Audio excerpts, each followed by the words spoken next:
ACC, good and bad. Miami takes a substantial step. Georgia takes a step backward.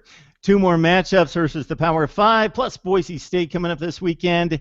Inspecting the ACC Notre Dame relationship. Are the Irish good fortune or just one big fat pot of bad luck? This is ACC Breakdown. We come your way every Wednesday at 8 o'clock Eastern Time, and we bring on the best bloggers covering ACC football, which means tonight we've got Cam Underwood of the State of the U. We've got Dan Rubin from BC Interruption, and from inside the ACC, Mike McDaniel. I'm merely Mark Rogers of MarkRogersTV, but I at least pull these guys together to provide their insight and their analysis on ACC football. So again, we do it every Wednesday night. You can join us on YouTube live, or you can catch the recorded session immediately after we get done here, and it's also on Podbean as well, the audio podcast. So let's serve it up for the ACC, and let's start with Cam in regards to what happened last weekend. It could have been a disastrous mark, another one on Al Golden Stay at Miami, but Miami intercepted Tommy Armstrong in overtime and survived Nebraska. So that's not an elite victory, Cam, but at the same time, it's a big one for Miami to stay undefeated. Yeah, we got lucky there to come out with the win, to be quite honest. Bill Connolly, one of our SB Nation colleagues who does great analytic work, put up his box score recap on Football Study Hall, which you should look. And the part from it that I gleaned was the expected score with all the stats and metrics and things was Miami by 19.7-point victory. So a 20-point victory. The actual score came, and that comes into a lot of mistakes in the fourth quarter. That comes into 5 field goals through the game, and 4 of those being in regulation. We had a 3rd and goal on the 1, and then we had a false start. And then after that, the next play, we threw an interception on a flag route where we tried to run a double slant and then flag behind it combo, and the corner just sunk to that. We had 2 touchdowns of 40-something yards for Mark Walton, the freshman running back, called back. One was a run, one was a flare pass where he made some good moves and outran the defense. Both of them called for holding. One of them was holding, the other one not so much. And then we dropped another touchdown pass. So, if you're counting, that's a lot of points that we left on the field. It's like, I think we scored 36 points, and when I counted and I was talking with a couple friends of mine, I think we left 38 points on the field. Like literally, if you take all 3 touchdowns, the interception, which would have been a touchdown, that's 4 touchdowns, and then, the points from the field goals, that's 4 points per field goal, times 4 is 16, 16 and 28 is actually 44 points. So we left a lot of points on the field. And I kept tweeting. I was actually at the game in the press box saying, we're letting them hang around, letting them hang around, letting them hang around. It was like, no, we're up 30 or 27-3 or 33-10, nothing. And then you see what happened. So obviously some things that we need to work on, obviously some things that we need to fix. But if we're focusing on the positives, which I would like to do, and admitting that there are still things that need to be fixed, we found a way to win a game that in previous years we would have found a way to lose. And I know that we led for 52 minutes, and it took only 8 minutes for them to come back, and the dominance factor and the retraction or the regression to the mean, which was so very fast and so just ridiculous. But we found a way to tough it out. We found a way to win, and hopefully that continues forward for the rest of the season, but we'll see. So if we connect the dots on this Nebraska football team, they're not bad. They're 1-2. That's their record. They are what they are, as Bill Parcells would say. But they lost in the last play to BYU. If we connect the dots, BYU barely loses to a UCLA team that's in the top 10. So how good could the Canes be? They're not even ranked in the top 25. They're 3-0. They get the week off. Then they dive into conference play. How good could this team be, Cam? It really comes down to which team we see. And I had people on Twitter saying, well, which team are we? Are we the team that dominated Nebraska for 52 minutes, where we could have had a 45-10 real statement victory, a real thing that says, Miami, we're not back to being the U. And the U, I was there in 2001 as an undergrad, best team ever, didn't lose from the second game of my freshman year until my senior year, literally. We're not that U, but we could have made a statement that we're back. The thing is, we're not just that team. We're also the team that almost gave it away for the last 8 minutes. The team that missed 10 sacks, the teams that had 2 touchdowns called back and dropped one and then threw an interception on another one, that could not get a yard 2 times on 4th down and then 3rd and goal from the one false started. So I don't really know, honestly. We have the potential to be very good. We have the potential to be a 10-win team. But also, if we play like we did those last 8 minutes, we have the potential to have a collapse like last year if we don't get these things corrected. So it remains to be seen exactly how good this team can be. And you have the best quarterback in the ACC, of course. Yeah, we do. 379 yards, an absolute beast. Brad Kaya, I love that kid. Okay. Mike, I want to go to you next because I know that you were all over the Georgia Tech Notre Dame game. Disappointing that this was supposed to be one of the marquee games of the week, and the score was deceiving at the end because Georgia Tech put on a flurry to try to get back into it, 30-22, but Notre Dame really dominated.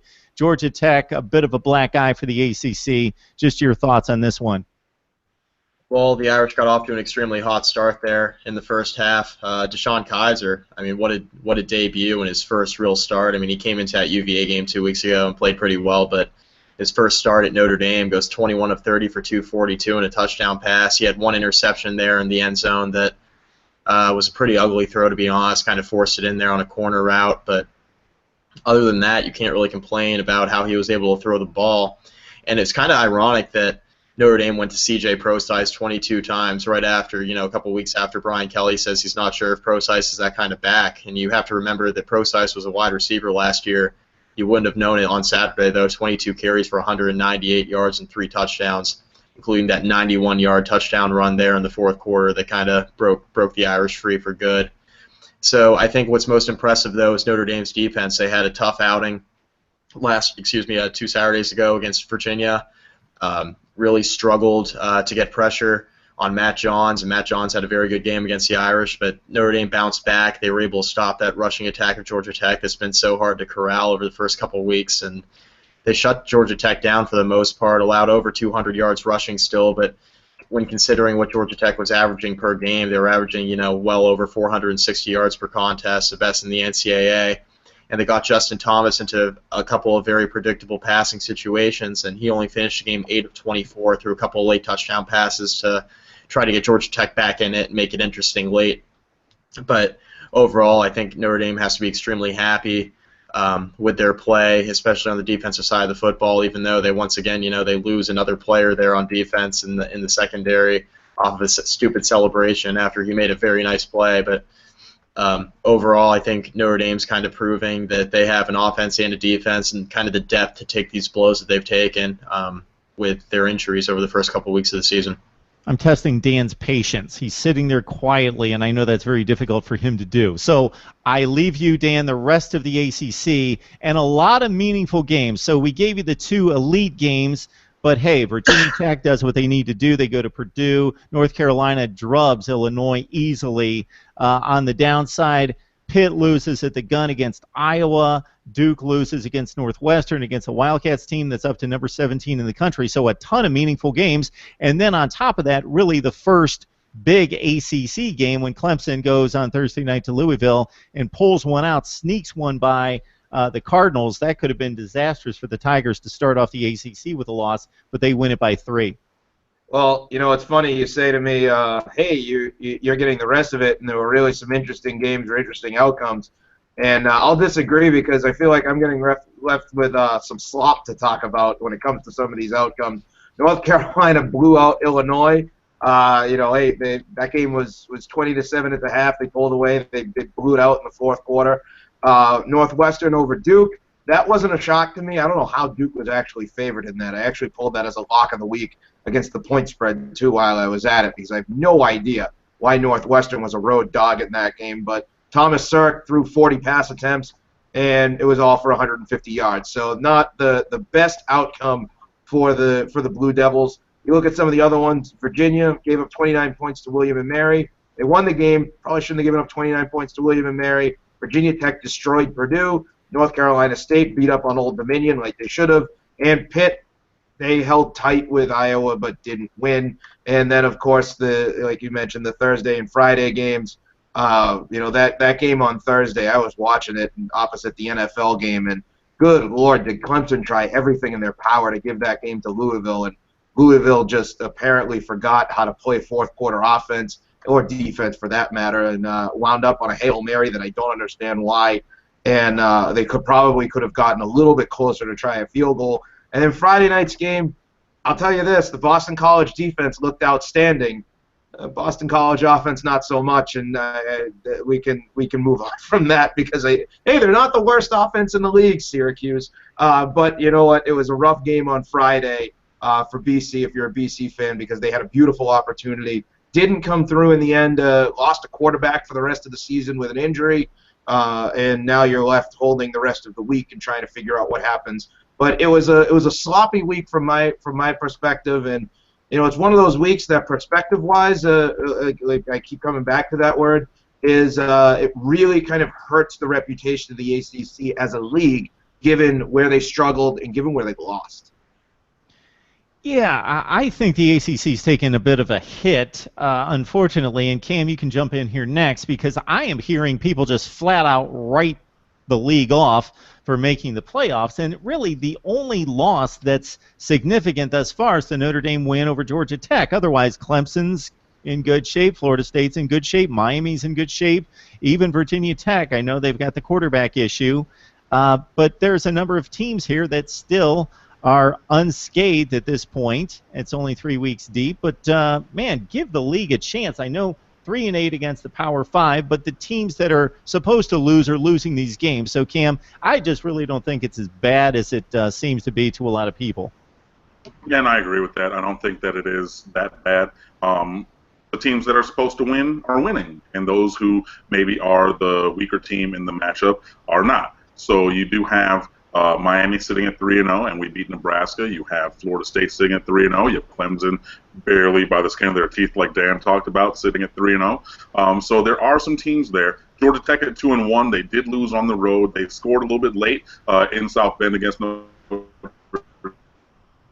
Dame to make it respectable. But as a team, and you have another top team in Georgia Tech lose. That's not a terrible loss. That's not, Michigan losing at home to Appalachian State years ago, which, I'm from Michigan. There's the big house over my head, and, well, that one kind of stung. So even leave Georgia Tech in the conversation. You saw teams make the playoff last year after having lost. Oregon lost, and they made it. The school in the state south of Michigan where Urban Meyer coached, they lost the opener to Virginia Tech, and they ended up making it, and they ended up winning. So even a loss by Georgia Tech does not eliminate them necessarily. And all four of those teams in the ACC, Georgia Tech, well, three of them, Miami, Clemson, and Florida State, all play each other because we, as Miami, drew the top two teams from the Atlantic Division to play us. Georgia Tech, they have plenty of games left on their schedule, and then Miami plays them as well, in addition to North Carolina and Duke, which Georgia Tech will also play. So there's plenty of times where these teams can prove themselves. Obviously, I do think that Clemson is in the driver's seat right now. They do have the best-looking team, especially with Florida State barely struggling, to score 2 touchdowns on Saturday and find a way to win. And I'm hesitant to really include Miami in the discussion apart from the record standpoint because there are flaws, and we have not proven that we're on the level right now of performance to be included in that. But I'll leave them on the outskirts of this conversation. So I say all that to say the ACC does have 4 teams with a legitimate chance, not saying it's a huge chance, especially in Miami's case, but there's 4 teams that can still be in the discussion, including Georgia Tech with their loss on the road in South Bend, which is traditionally one of the toughest places to play. So is it great right now for the league? No. But do the top teams still have a chance to have one of them make the playoff? Absolutely. Cam, my suggestion is that you might want to consider when a team wins the national championship that they at least earned the right to be named by you. Nope. I'm from Michigan. I have friends who, to this day, at my age, who have never been to the state south of Michigan with the O letter and the O letter. No, I refuse. No. It's a beautiful state. I was just there 3 days ago myself. All right, Mike, we'll tee it up for you. If I'm conference commissioner, and this just doesn't hold true for the ACC, but I've looked at the schedule in college football for this weekend, and if you're going to take a week off as a fan, which I never do, but still, if you're going to take a week off, this is the week to take it off. I'm looking all over the nation for really good games, and they're basically in the Pac-12 and nowhere else. And the ACC, I would, if I were commissioner, make sure that there are no gaps. I don't want to be taken off the national stage any week. And if there's a week, the best game, the best opponent is facing Virginia, and that's Boise State. So that doesn't need to be the marquee game of the week, but it basically is. There's a semi-important game in conference with Georgia Tech taking on Duke. Of course, LSU is probably going to mop the Carrier Dome floor with Syracuse, we all expect. So, Mike, what do you think about this week's games? I pretty much let you know what I think of this week's games. Terrible. I mean, when looking at the schedule, I mean, you're looking forward to seeing Boise State play because they're a decent team from out of conference. But when going down the list, Georgia Tech Duke, I guess is the one game in conference featuring two opponents that are semi-respectable. I mean, Georgia Tech's a good football team, but Duke is still trying to get their footing with new quarterback Thomas Sirk. Still trying to get the hang of things. He has thrown for 754 yards in 3 games, so he's been solid for him. But looking throughout the rest of the schedule, we know Syracuse has been kind of playing with fire with their offense. Losing Terrell Hunt hurt, but they brought in Eric Dungy, who now looks like he's going to miss this weekend's game, and they're on a third quarterback playing against LSU, who's arguably the hottest team in the country right now. I mean, did anybody see what Leonard Fournette did last weekend? I mean, he's at the forefront of everybody's mind for Heisman Trophy after 3 weeks, and he looks like he doesn't even belong in the college game right now, and that's a whole other discussion for another day, with the regulations, with how they send kids off to the NFL. But looking at the rest of the schedule, Virginia Tech, East Carolina is always intriguing because East Carolina seems to always hang around those games with Virginia Tech. And remember, East Carolina is the team that went into Blacksburg last year after Virginia Tech upset Ohio State on the road and jumped out to a 28-0 lead on the Hokies there in the first half. I don't expect that to be the case this year. I think Virginia Tech will be a lot more focused. They will be playing on the road, but East Carolina lost their starting quarterback at the beginning of the season, and they're playing with Blake Kemp right now, who does have decent numbers. He's thrown for almost 900 yards on the season so far, so they're going to sling the ball around quite a bit. So I'm looking forward to seeing how the Virginia Tech pass rush reacts in that game. Boston College, Northern Illinois is an interesting one just because we don't really know who's going to play quarterback for Boston College. I think Dan will touch on this a little bit more in a second, but I'm really intrigued by the Eagles. I really love their defense. I mean, how could you not? They're stopping everybody's run game right now. If they improve some things on the offensive side of the ball, I think Boston College has a chance to be a really, really good football team. And I'll be keeping an eye on that Northern Illinois game just because of how Northern Illinois played against Ohio State last week. I thought they were pretty impressive, despite Ohio State's quarterbacks not playing very well. But looking throughout the rest of the ACC schedule, Delaware plays North Carolina. That's an intriguing FBS versus FCS matchup, excuse me. Bug Howard has had a big year for North Carolina, that hybrid receiver tight end. 178 yards receiving, and most of it was in the first contest. And, he's played well, and Marquise Williams has had a nice bounce back since that down performance against South Carolina opened the season. So I'm interested to see how North Carolina plays in that one. But other than that, I guess just keeping an eye on that Boise State-Virginia game just to see how Matt Johns will actually play against that Boise State defense, because Matt Johns has been extremely impressive, one of the surprises of the ACC. He's kept his turnovers down for the most part, and he's thrown the ball extremely well. And then I guess, coming back to the Georgia Tech-Duke game, I just want to see how Georgia Tech responds to a tough loss last week on the road in South Bend. We obviously know about the rushing attack, but I want to learn a little bit more about their defense, especially coming off that rough outing against the Irish. So, while the schedule's not very good, there are a lot of interesting, intriguing matchups to look at within the games, and it's enough to keep me interested this weekend as I peruse the schedule. Yeah, Mike, the analysis was solid there, but I think as soon as you mentioned the team at Delaware, we probably lost 50% of our audience, so we can't do that. No. I think that there are still Auburn defenders that are wearing marks from Leonard Fournette's cleat marks on their backs at this point. Northern Illinois, BC, sneaky good game there. Dan will tee up on this one. Northern Illinois coming off a game that I witnessed in person, almost upset that team from down south of Michigan that has won 16 games in a row. Don't do it. Don't do it. What's that? Don't do that. Don't do that. Yes, Northern Illinois, BC. Dan, take it away. Get me off the hook here. I'm just going to start this out by saying that one of my really good friends who played softball at Miami University, at their wedding, I was introduced when just randomly Hang On Sloopy comes on. I have now learned how to poor Cam's going to start looking at me when I say this. OHIO. I don't even know if I did that right, but I had to do your that. I was horrible. Your I and your O's are very similar. I'm trying to get it in the. There we go. There it is. There's your I'm trying I. to get it. There's my I. All right. Sorry. I'll work. Right. I'm from Boston. There's not life west of Boston for me. What can I say? That was terrible. No. Mike's looking at me like for you, this Dan. nuts. Anyway, when we talk about Northern Illinois Boston College around these parts, it's already listed as an upset special by Chase Herbstreit, which I'm so glad that a young child has that much faith in Boston College. The kid's undefeated. He's undefeated, which makes me nervous. But BC's favored by, I think, 5 now. The line had opened up at 3. It's a virtual pick'em for this type of game, simply because Drew Hare is really good. I mean, he's thrown for 800 yards already through the first 3 games.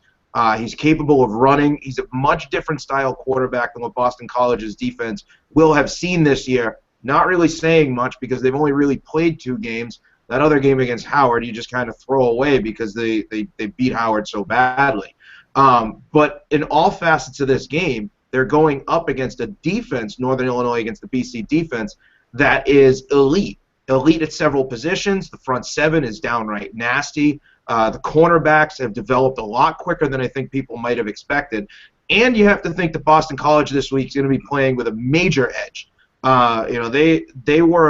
They've been under fire this week. The offense especially. You don't know who's going to play quarterback. Both Jeff Smith and Troy Flutie are probably going to see reps, but it's tough, and it's tough for Steve Adazio to go in optimistic about his offense because the offense didn't move the ball against Florida State. And like I've said, if the offense had played even poorly, they would have beaten Florida State. They just didn't show up at all. I mean, the offense was terrible in that game, even before the injury to Darius Wade. Now that said, the goal of the offense or the goal of the game against Florida State was to keep it close to the 4th quarter. So I think it's a different game plan. There's not going to be a whole lot of takeaways, especially on the offensive side from that game. And defensively, because BC is so good, this game kind of brings together a bunch of storylines that maybe the offense can develop something. If they can, with that defense, man, they could be pretty good. Especially in an Atlantic division that the top part of the division is going to be wide open since Louisville's already 0-3 on the season. Syracuse is a bona fide dumpster fire at the quarterback position. In Wake Forest, it barely beat Army. So, so it's 3-0. 3-0? They're 3-0. Syracuse is 3-0? I thought they were 2-1. So they're 3-0. Did they lose a game? No, they're 3-0. No, nobody knows. 3-0. How about that? 3-0. Yeah, good for. They're not going to be 3-0 after this weekend. They had a nice run, Zach Mahoney is not. If Zach Mahoney lights up the LSU defense, I will come back next week wearing a bright orange T-shirt. Hey, bright orange is a good color. I'm just, I'm not wearing it today, but it can work. Might clash with the hair a little bit for Dan, though. The receding hairline won't look good. Okay, are you guys ready to make some picks? Yeah, I guess I want to talk about. Can I talk about Virginia Tech for just 1 second? Of course you can. I lost over their game last weekend. I just think they played extremely well against a really bad Purdue team. But I just want to talk about Brendan Motley. He's had similar. It's not hard to do, Mike, when you're playing an extremely bad team to play really well. I understand that, but coming off of a Furman game, it's nice to see him play well against a power. Hey, you know what? I got to harp on my alma mater for a second. Brendan Motley comes off the bench against Ohio State and looks like he's never played football before. He comes back against Furman, plays really well. It's like, okay, it's Furman. And I guess the same could be said for Purdue, but hey, it's a step up. Purdue is a Power 5 opponent, albeit a really bad one. technically. Motley has put up similar numbers over the last couple of weeks. He was 16 of 24 2 weeks ago, 15 of 24 last week, if my memory serves me correctly. And he's posted similar completion percentages, has had 2 touchdown passes in both of those contests, and has also posted on two different occasions a rushing touchdown in those games. If he continues to account for 2 or 3 touchdowns a game by himself, what more can you ask for out of a backup quarterback until Michael Brewer comes back later in ACC play? So I was really encouraged by the way he played, especially considering how poorly he played against Ohio State when he came in the second half. Okay. Mike, since you gave us the Virginia Tech analysis, I'm going to ask the other two to also give me a player, because I do this to you guys all the time, but I want to know who's out there ready to break through. So if there's any players for your particular teams or anybody in the ACC that you think is off to a good start, nobody knows about them right now, anybody we need to be looking out for down the road that we'll know about come December, I would like to know about them right now. So we're going to toss out the NC State, South Alabama type games, unless, hey, you guys raise your hands if you got just the upset of the year special, but otherwise we'll stick to the big games that there could possibly be competitive score at the end of the game. I'll even include Syracuse LSU just because, hey, it's LSU. So, Cam, hey, we'll start with you. Let's go with little Boise State and Virginia on Friday night in Charlottesville. I'm going to go Boise State just because I think that they're gonna have a nice little game in Charlottesville. I don't really think that Virginia has much for us, but that obviously means that later in the year Miami's going to lose to Virginia like we always seem to do. Yeah, isn't Virginia, didn't they spoil the Orange Bowl closeout? It was Virginia, right? Oh, yeah, it was 47-48 to nothing, and I got tickets with my alumni friends, and I sat in the student section or near to it and watched every single wretched play of that game, and I watched them stomp on the helmet and the U at the end and taunt us and make fun. Oh, yeah, that was them. Yeah, that was them. I thought so. For you, man. Okay, Cam, we've got the one big matchup within the conference. We got Georgia Tech going to Duke. Both teams 2-1.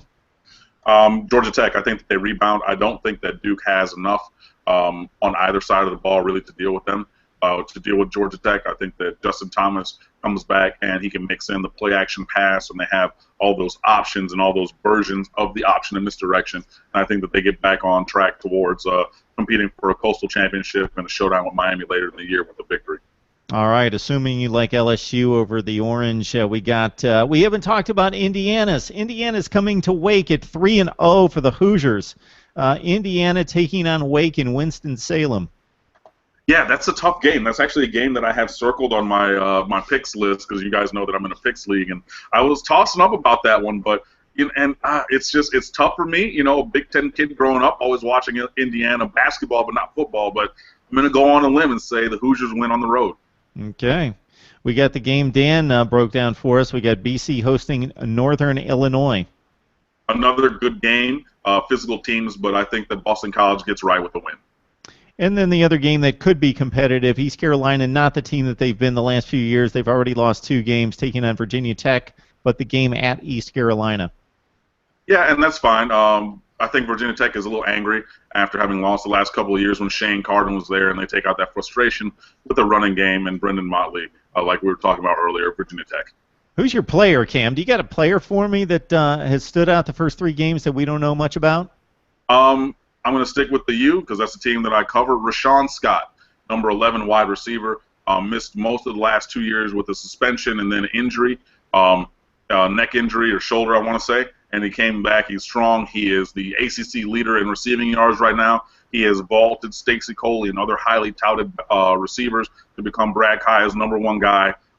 That's the connection. He is a physical player. He's 6'2", 203, big, strong, fast, physical, everything you want in a wide receiver. And after a couple years off, he's finally putting it together. So Rashawn Scott, Rashawn Scott. Learn the name because you're going to hear it a lot. All right, we'll be looking out for Rashawn. Is that how you pronounce his first name? Sorry, there's Rashawn Jenkins and there's Rashawn Scott. Rashawn Scott. All right, Dan, here we go. You're next on the line at Friday night, Boise State at Virginia. I think that Virginia has a very good chance to win this one at home. Namely, there's always something I always say when a team from the West comes east and has to play the long travel, short week of practice. I'm going to go ahead and say that Virginia gets it done and comes out of the first 4 games 2-2. I'm on with the Hoos. Hey, they certainly could have beat Notre Dame. Yeah, they could easily be a 3-1 team at this point, and if you want to extrapolate it, you can go back and you change it. But Virginia is a very, very. I'm trying to think. I like them. I don't know what it is about that team. They might not make a bowl game, but I like them. I like the way they play, and I like what they bring to the table. They schedule teams, that's for sure. All right, we got the one conference game in the ACC. We got Georgia Tech at Duke. Worst thing that could have happened to Duke was Georgia Tech lost that game and didn't look as great doing it against Notre Dame. They're going to come out angry. They're going to come out fired up. And Duke's got a little bit of – I'm not sold on the quarterback position there quite yet. So I'm going to go ahead and say Georgia Tech wins and wins big. All right, we go to the bottom of the barrel of the Big Ten and the ACC with a lot of ACC and Big Ten matchups. I don't know what the count is. It's about even at this point. So this might be the ACC Big Ten Challenge winner right here. Might be at stake when IU takes on Wake. I can't pick a team that doesn't have a good quarterback or a good quarterback situation, and especially down there at Wake with an offense that did struggle last week against Army. John Wolford probably not going to play. They haven't named a starter yet. I'm going to take the Hoosiers. You'll see where my trend is because I ragged on the Syracuse quarterback situation. I ragged on the Wake Forest quarterback situation.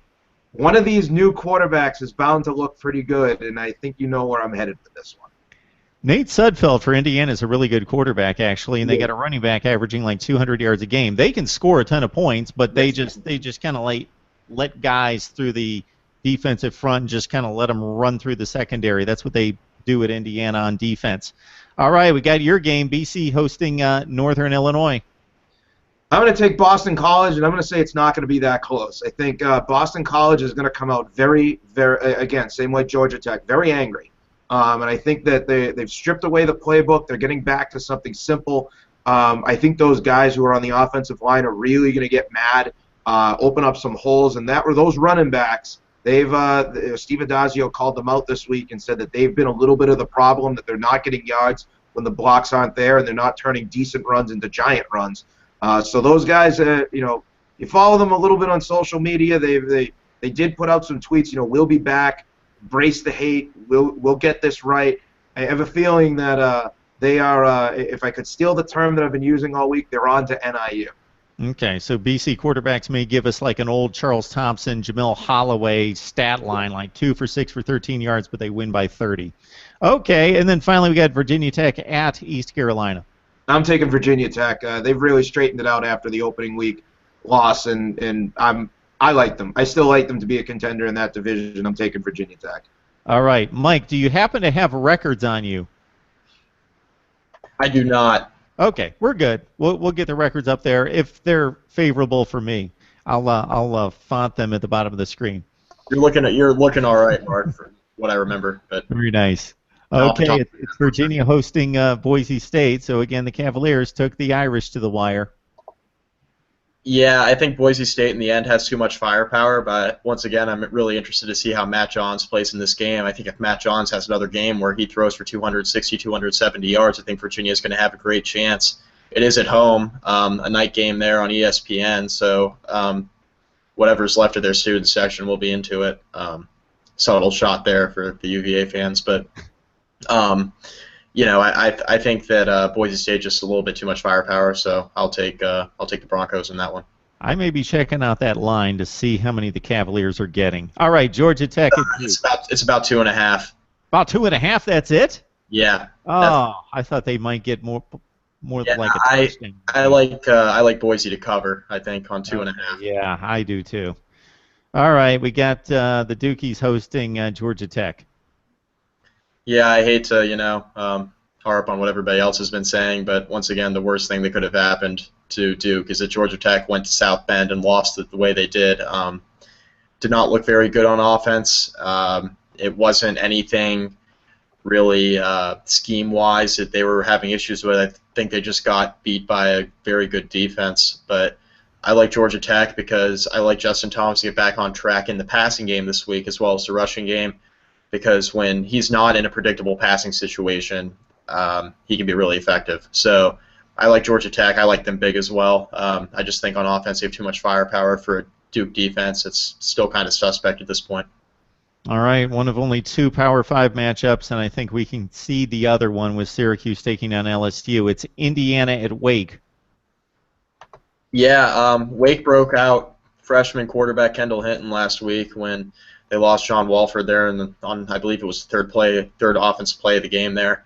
Hinton looked pretty good. Threw the ball well, ran the ball well, provides that dual threat for him. But you know what? He's a freshman, and if he ends up playing and making some of the freshman mistakes he made last week, Wake Forest is going to have a hard time. I think ultimately, especially if Walford's not 100%, I have a hard time seeing Wake Forest win that game. And like you said, Indiana scores a ton of points, and Wake scored a ton of points in their opener. But you know, against a real opponent, how will Wake respond on the offensive side of the football with a ton of questions at quarterback? So too much uncertainty there. I do think it'll be a close game, but I like Indiana.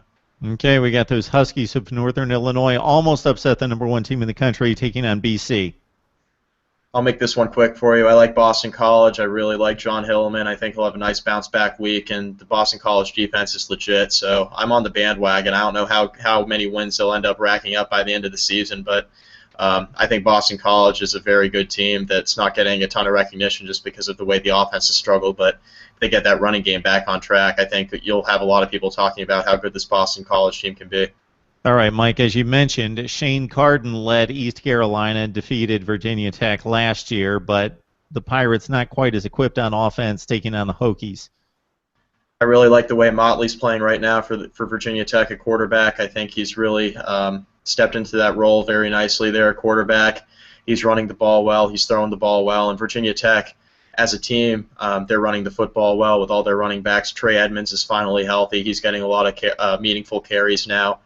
They're breaking in Shy McKenzie, who's coming off of an ACL injury. He's playing a little bit more now. And J.C. Coleman, the senior leader on that in that offense there at running back, he continues to play well when he's in the game. So I think the Virginia Tech offense is actually too much for East Carolina in this game, because I think Tech's defense is legit, and I think they'll have another nice outing this week against East Carolina after forcing a couple turnovers last week and turning those into points in a hurry.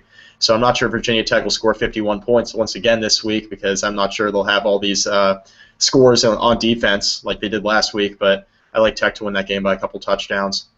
All right, boys. And Good then show. I'm sorry, real quick. I just want to talk about NC State real quick. I love them to win against South Alabama, but NC State's 3-0, and they will be 4-0 after this week, and we still don't know a ton about them, so that's something I'm going to be watching throughout the next couple of weeks. We didn't know anything about NC State last year after they started 4-0 because they don't play anyone. They need to step up and play somebody out of the...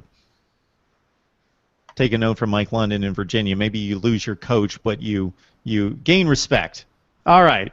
It's been the ACC Breakdown here on Wednesday night at 8 o'clock. Cam Underwood from the State of the U, Dan Rubin from BC Interruption, and Mike McDaniel from Inside the ACC talking ACC football. Next week, tons of conference games to talk about.